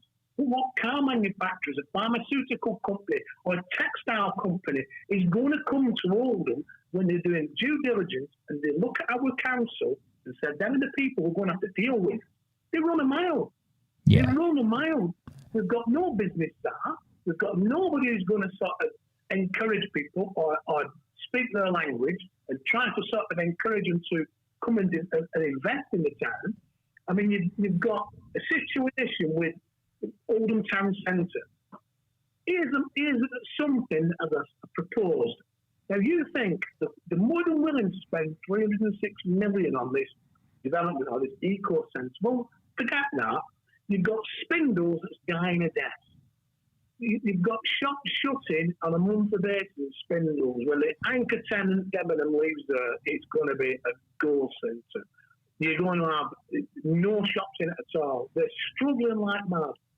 Now, given the loss of revenue for rates and business rates and footfall that's going to affect everybody in Oldham and Sandler, I proposed and I said, why don't we allow the market traders and the traders around in Oldham Town Centre 5-year break on rates and rent to give them a chance, because people will turn up if it's rates and rent free, to give them a chance to get the business off the ground. As soon as you start getting footfall, it'll have a knock-on effect. The people will start looking, hey, there's a lot of people coming back to Oldham now. Yeah. The answer you got, it's not our decision, it's out of our hands, it's done by central government. It's like, hang on a minute, why can't you try? It's like supporting a football team, and I know you support Liverpool and I support Everton. And Champions. I know, well, we'll get there. But it's supporting your football team, and you're seeing your players on the pitch. If they lose, they lose. But you think, and how many times you've been there, you think, well, they put a lot of effort in. What is heartbreaking is when they don't even try. When they don't even try, you're right. Yeah. We've got a team that's not even trying, and I'm saying that to all of them. They're not trying, with the exception of Brian Orbit, and he stands out like a shining star, that guy, and he's the only independent. I mean, we've got a team of sort of independents that will be standing in the next election, and people can make a difference. If you think that, you've now got an option. If you vote for Liberal Democrats, if you vote for Labour, if you vote for the Tories, in the local elections, you're just going to get more of the same you've had for the last 30 years. And you saw it. They sat on their hands. I know the Tories asked a question after the leader ran away or didn't have an internet or whatever nonsense that was, but they sat on their hands, afraid or refusing to ask a question about how it was that one of their own is a convicted child sex offender. They sat on, and if they can do that for that, Paul, they'll do it for anything. Exactly. I mean, we've got. I mean, when I put an advert out there, and I asked for people to be candidates, I think we've got 47 applications, and I looked at them, and some of the conversations I had with people were, where they were saying, I want to know what salary I get, and I just put the phone down on them. The only people I want to talk to are the people that I want to sort of promote and get in at Oldham Council, who are people who care passionately about where they live. So if I was looking at a candidate at Glodick, and I'd want somebody local to Glodick who wants Glodick to be a better place for the children and the grandchildren. Yeah. They want business in, if they want to generate jobs in Glodick, I'd support them up with all my heart. I'd do everything I could for them to get elected as a proud of Oldham and Sadler candidate. If they got elected, we haven't got a whip, Roger. And that is the main difference. But what confidence is that? Because that for me works. Because I remember, when you're in, and you are, you're a leader of a team. You're a leader of a big successful business. I trust my people to make the right decisions for themselves and the people they represent. And having a whip means you're not trusted. And we trust our own people, Paul. These are the people of our town. We want people from our communities to represent the communities that they're from, and we will all get better as a consequence. Absolutely, to run it. I mean, you want people from the wards to stand and say, right, stick up for your ward. You haven't got a whip. You've got to turn up, and your entire mission is to represent the people in your ward and make your ward a better place. Labour can't do that, Liberal can't do that, and Tories can't do that. We can, if you vote them in. Give them a chance, put a candidate up. I mean, we've got now 8 candidates, and we are looking at other people applying, but we're trying to make sure that the reason they want to stand is for the right reasons, but it's for their area. First and foremost, we look at Moy Lindor, who's standing in St James.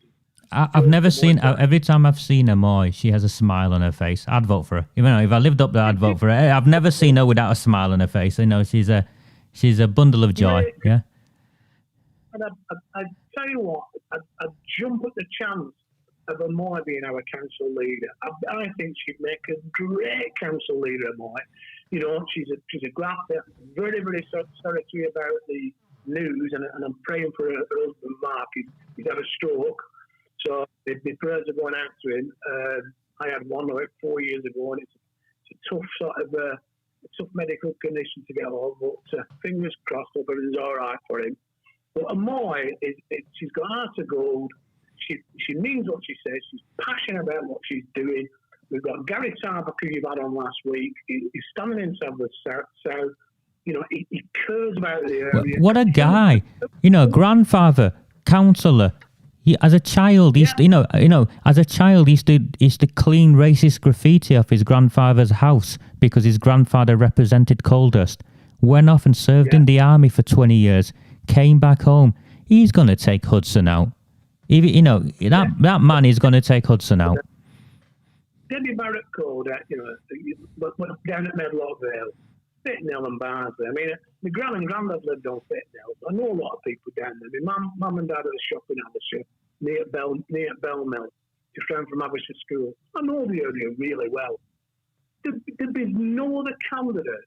There's no other candidate in Medlock Vale that will stick up for the locals more than Debbie. She's absolutely 100% passionate. That passion, it's rare. If they vote for anybody else, they will turn up at the council, but just vote with a whip. Yeah. Everyone. No. She'll vote for Medlock Vale. She will do what she can for Medlock Vale. That's what we're all about. Paul Golden over at Right Night, he's the same. All he wants to do is see Rotten not improve. We've got some great candidates. Phil Sewell, Saddleworth North. Phil Sewell is Oldham born and bred. He's lived here all his life. He cares passionate about the area. He will be objecting to be overdevelopment. He will do what he believes is best. I don't need to tell him to do that. He don't need a whip. No. We're not sheep. And I'm smiling to myself. None of these are 19-year-old kids. Yeah, these are people who've grown up in the place, who appreciate the place, who understand, and in a bit of maturity. We're not, none of these are Sean Fielding. None of these are professional politicians, are they? Are they, Paul? None of your guys are professional politicians. These are people that care about the town. Yeah, Paul Shilton, ex-policeman. He was really pushed Save-Our Valley. So his heart and soul into it. He's passionate about the area. He's standing in the South West Leeds Grove and Springhead. Now, I've been asked, why am I not standing? Well, personally, why am I not standing? I'm running a construction company. I'm 60-year-old. I've had health issues, but so I have got no personal financial gain from supporting Proud of Oldham and Southwark candidates, other than I want the area, our area, the area I love, the area my family and friends, the area I socialise in. Yeah, I want it to be a better place for everybody here. That is it for me. I don't want to be, I don't want to claim any money or stand as a council leader. Don't want to do that. But I want to see people, and like we were just talking about the football analogy. I want to see a team playing with guts. Yeah. I want to see them playing with passion. Playing with, would have really got a lot of drive in. They want to do something. They want to make it happen. It's like we were saying earlier, Raj, about, you send a freedom of information request. You get responses that are gobbledygook. People don't want that. They want an honest answer, transparent answer. Okay, we're northern working class people, Paul. We're straight, we're straight talking, no nonsense. Just tell us what it is. Even if it's an answer we don't want to hear, we'll deal with it. Yeah? But, give us some respect and answer our questions. Yeah, exactly. I mean, if you come up with a question and say, look, this is my question, get it answered. Answer the questions. And going back to the child sex exploitation, when I've been reading it, they're saying, well, we're going to do an investigation into this period only. I'm thinking, well, hang on a minute. Why are you doing a snapshot in time? Why are you not doing all the period? Why are you not looking at historic and potentially ongoing child grooming? Why are you just picking out these pockets of time? Straight away, it raises a question of what's it excluding? Well, he excluded, and I'll be clear, and he keeps running around in circles thinking we're stupid. He excluded the period when Shabir Ahmed and his mates were free. Now, the most prolific grooming gang leader this country has ever known, and after he came to the attention of the police and was charged, is when we start the investigation from. Come on, Paul. Well, it's heartbreaking, Raj. I mean, you look at Dr. Mark Field, who, he said, right, this guy's going to come in, he'll world renowned. The world, or was it just renowned? I don't know. But renowned was definitely the word they used to describe him, didn't they? Yeah. He ran a mile. And the thing is, he ran a mile in a shroud of mystery. Yeah. Well, straight away, people are thinking, oh, how come he ran off? Why is he sort of, jacked in? And why are they getting?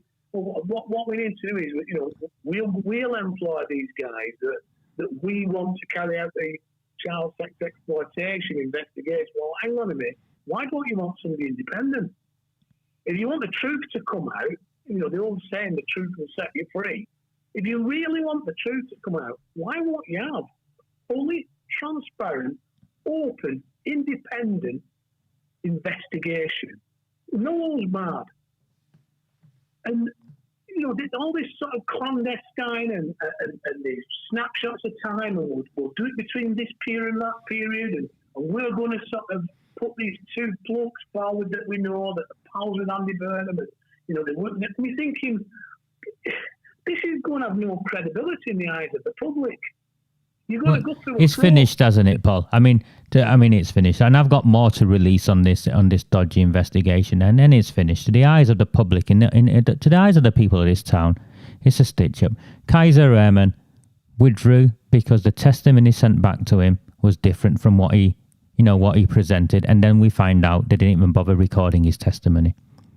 Huey MacDonald has refused to sign his testimony after it was sent back to him 2 months later.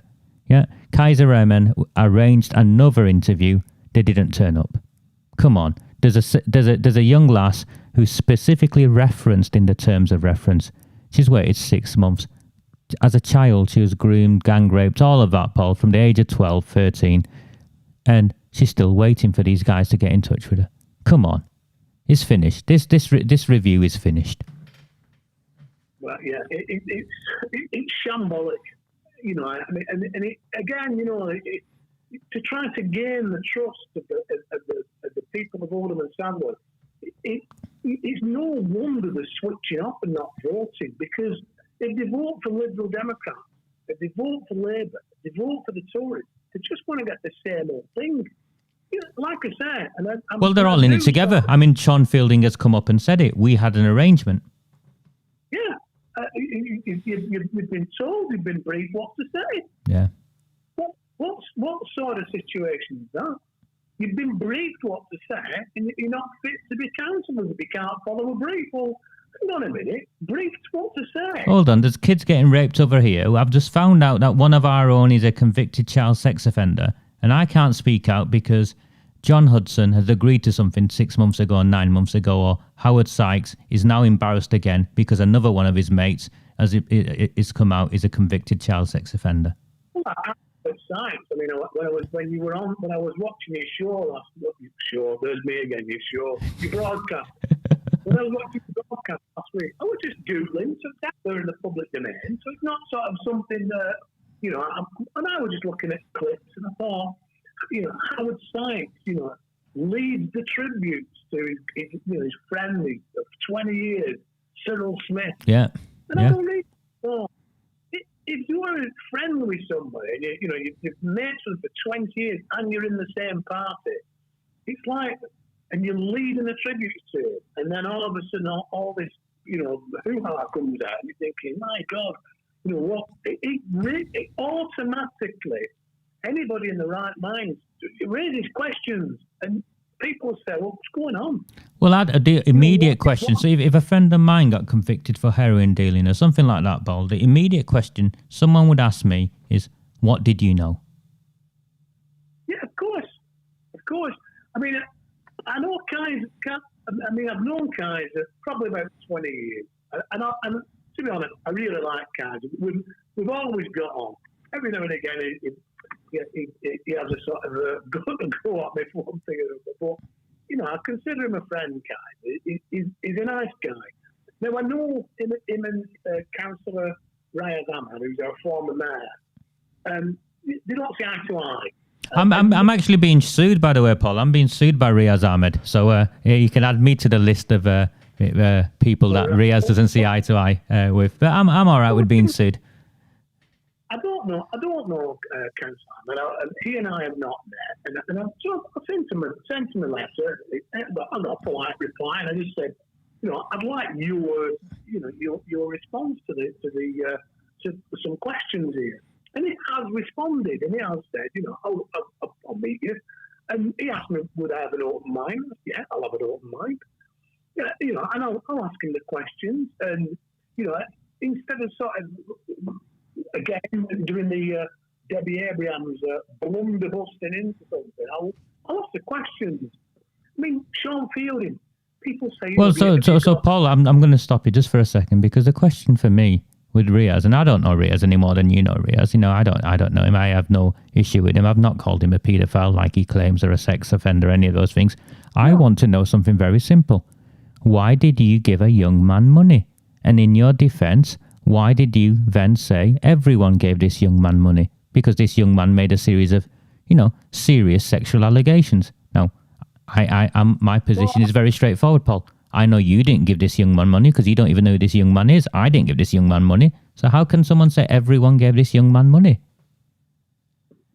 Well, I mean, some of the questions I've asked. I mean, obviously, when you know, I'm like I said, I've got no personal vendetta against the guy. I don't know him.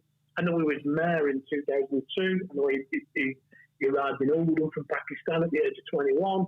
You know, he's done all right. He was from a place called Donia in Pakistan. But, you know, he was part of the council. He was a mayor in 2002.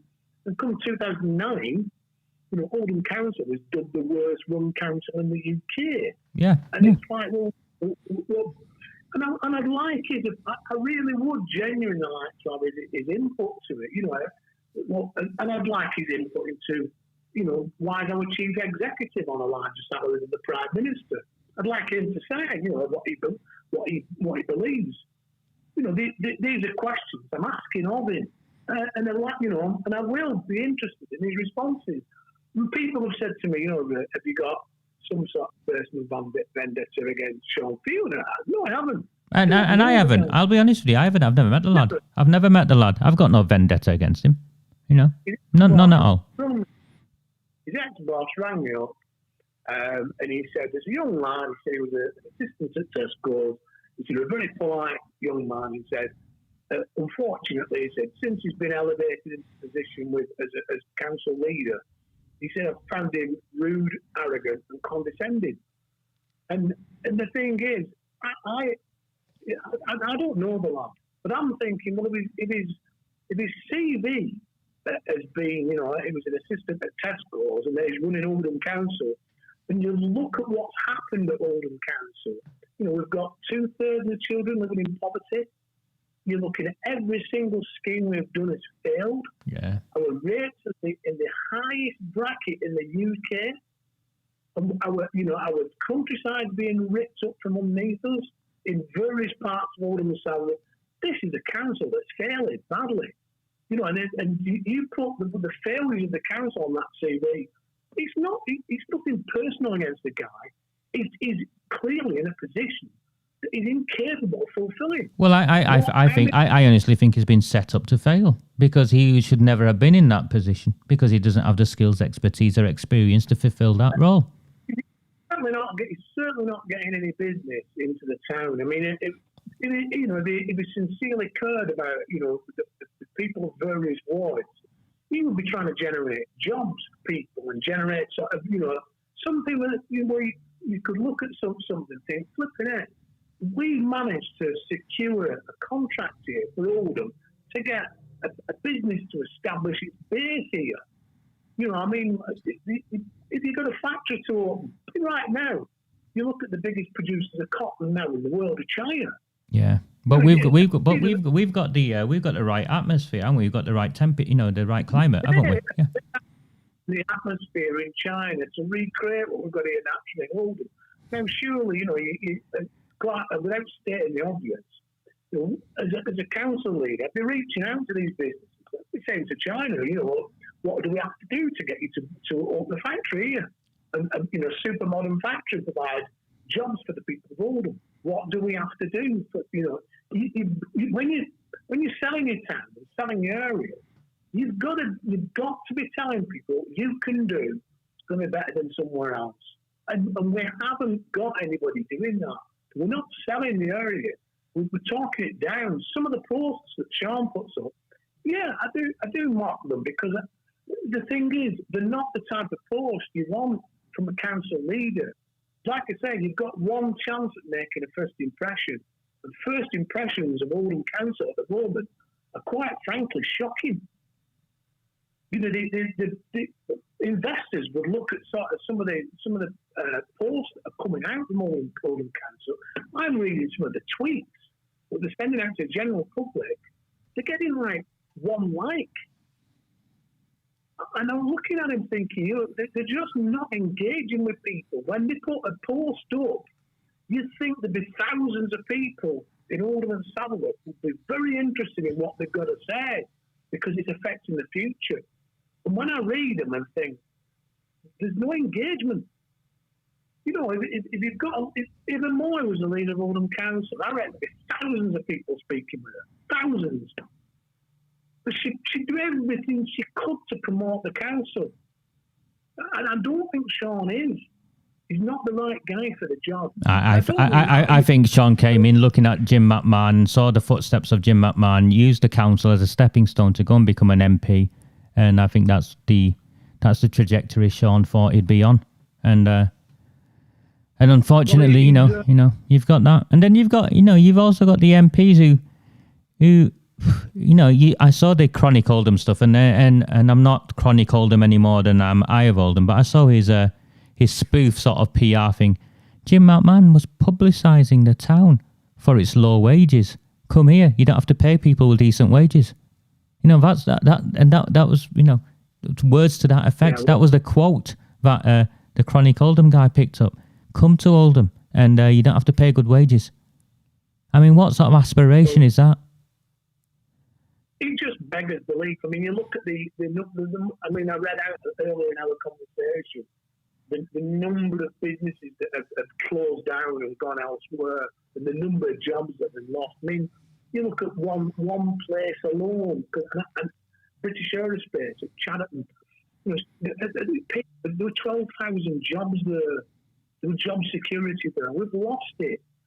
And there's no encouragement to get any other business in there. We're doing nothing. We're not reaching out. We're not engaging to big business. And you look at that and going back to the principle of like, what do you want for your children, your grandchildren? We all want the same thing. We want them to have a better life. Yeah. It's not going to happen with the current council. So we need to change it. And the only way we're going to change it is for people to say, right, we're going to vote. And that's my thing. That's my thing, Paul. I mean, just to stop you, that's my thing, because we've got to, people keep contacting me and saying, oh, you've gone on now for this long and that long, nothing's changed. And I'm like, what do you want? What do you really, really want? The only way we can change things is we all do it together. And the only way we do it together is by becoming aware of what's really been taking place in the town. And then, hand in hand, what we've got with Proud of Oldham and Saddleworth and other independents is a team of people who have bravely come forward and said, you know what, I'm going to stand and I'm going to help make my town a better place. The only way we wrestle control back of our town is through the ballot box. Yeah, they're giving up the time for free. I mean, with our chairman, Sarah Shilton, she's doing it for free. Paul Stevenson, our treasurer, he's doing it for free. I'm doing it for free. I haven't got any other intention other than I want our town going in the right direction for the sake of everybody. And I went down and been to Featherstone Road, I've been to Claudia. I was talking to a group of chaps, and I knew two of them. I said, I don't know your names, but I recognise from British Aerospace at Chatham. I said, I know you've all been very loyal with your voting patterns this last 3 decades. Where's it got you? So because to me, I think you're being treated as mugs. You're being taken for granted and thrown scraps. Because, your lifestyle's not improving. Your area is not improving. Your job security is not improving. And you keep being loyal with your voting patterns. And you're just going to carry on getting more of the crap that you've been putting up with. Put a candidate up. Come forward to me and put a candidate up, and I'll back you. If that candidate in your area wants your area to be a better place, I don't care what ethnicity, background, race, creed, colour, sexuality are. Providing all you want to do is make your area a better place for everyone who lives there and represent all the people and tell them the truth. I'll back you I'll back you all the way. I'll do everything I can to try and get you voted in. Because that's what we need. We need another 57 Brian Orbins. I agree. And the town will turn around and it will be a better place. So tell me, Paul. Whilst I've got you on and people are listening, and I'm amazed. We're 2 hours in, and I'm still, there's still 70 odd people who are listening to us live. So that's impressive as far as I'm concerned. But tell me, how what do you want? People get in touch with you how? Is it on Twitter? Is it on Facebook? Because you're looking for candidates, aren't you? You're looking for good people to come forward. Yeah, they can join Proud of Old, and we've got several groups, from in various regions.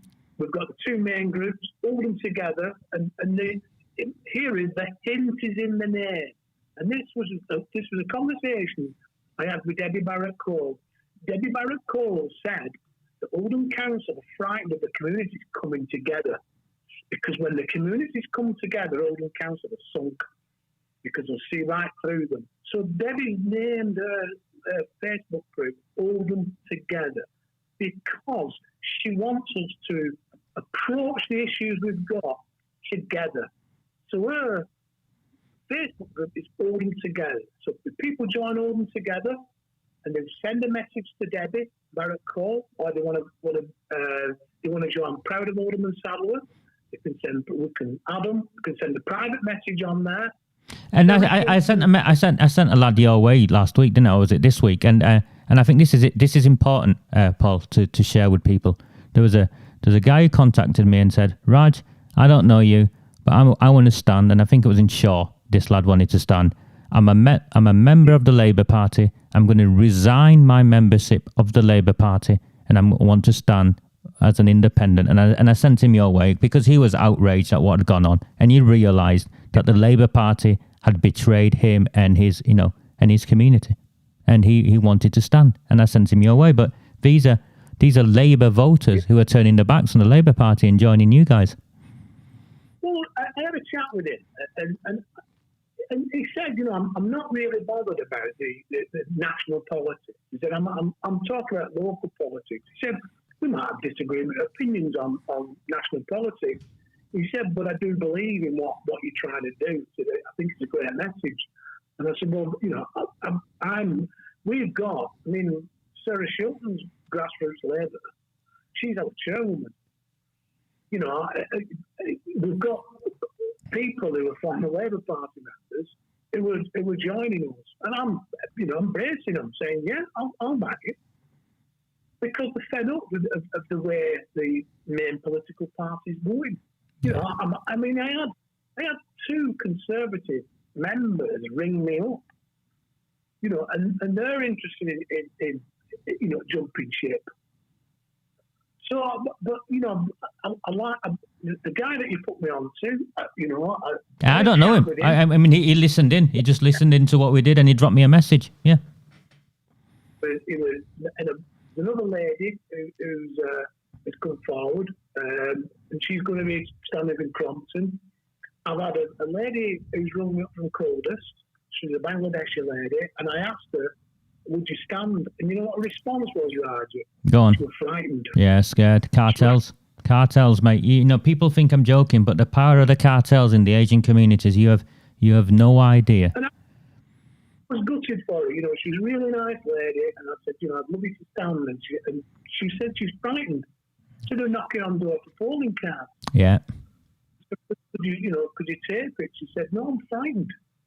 And this is, you know, it needs to stop. It needs to stop, you know, and the people in those wards can't stop it. You know, I turned down, you know, and I've been pretty open about it. Somebody comes from Alexander Ward, if they live in Alexander Ward, and they want to stick up for the ward, back them. Same as Calder, same as Wormwood. You know, I mean, the two wards in Failsworth, we're not standing because we don't want to stand against the Failsworth Independents there. We're not standing in Waterhead because we don't want to stand against Paul Taylor, who's standing there. He's standing at Oldham Arts. But the rest of them, you know, yeah, we come along. We're still looking for a candidate for Royton South and the Chatterton wards. And again, you know, any race, creed, colour, ethnicity, the only criteria you've got to fulfil to get on board with Crowded Oldham and South is to stick up for all the people in your ward. You want your ward to be a better place for everyone there. There's no whip. And we're the only party with no whip. So when you turn up at that council, you can do what you've promised your electorate to do. You can deliver what you've said you're going to deliver. You can't, if you're in the Labour Party, the Liberal Democratic Party, or the Tory Party, you will follow the whip, but you'll get thrown out. Your political career is finished. Paul? And that's fundamental difference, Roger. And I'm going to leave it there, Paul, because I think we're up to 2 hours or just over 2 hours. And I just to be a bit selfish, I want my tea is where I'm up to, Paul. And the batteries are going. The battery on one of the cameras is gone, and one of the lights is flashing. So that's where I'm up to, Paul. Pleasure as always. It's a pleasure, Paul. And I honestly do believe Proud of Oldham and Saddleworth and Failsworth Independent Party and all the other independents will break through. Sean Fielding is going to be taken out by Failsworth Independent. I think Hudson is going to be took out by your guy, Paul. And I honestly think if someone's decent stands against the Lib Dem guy, what's his name? Sorry. And enjoy your tea, and I'll catch you soon, mate. Yeah, you take care. All right. Listening, thank you. Thanks. All right, bye for now. Bye. Paul, yeah. But when Paul phones me, it's always it's never a short call, but I always find him really powerful. He genuinely cares about the town, and you can see that. He just cares about the town. He wants better for the town. He doesn't care if you're black or white, if you're young or old. He just wants better for the town. He doesn't care if you're Royton or Saddleworth or, he can. And he wanders around the town. Just look at the photograph I put up with his flat cap and stuff. If there's and you know what? What the awful thing was? Sean Fielding mocked him. Mocked that man. Yeah. Unbelievable. And of course then he referred to him as some sort of Tommy Robinson fan or something. I've got the email somewhere, but it's outrageous. Absolutely outrageous. We just need to vote these people out. It's the only way, guys. There's no other way. I don't care what the Labour Party have done to me. I don't care if any of my Labour Party friends never speak to me again. This is my town. This is our town. And the Labour Party has failed us. The Labour Party in Oldham is a disgrace. It's protected paedophiles. There's no doubt whatsoever. It's flourished its relationship with the cartels. The block postal vote is what keeps, it's definitely what kept Debbie Abrams in power because she lost in 7 of the 9 wards. And the block postal vote is what Jim McMahon had won the election before polling stations had even started. We need to take these people out. And the only way we can take these people out is by ordinary people like me and all of you coming out and saying enough is enough.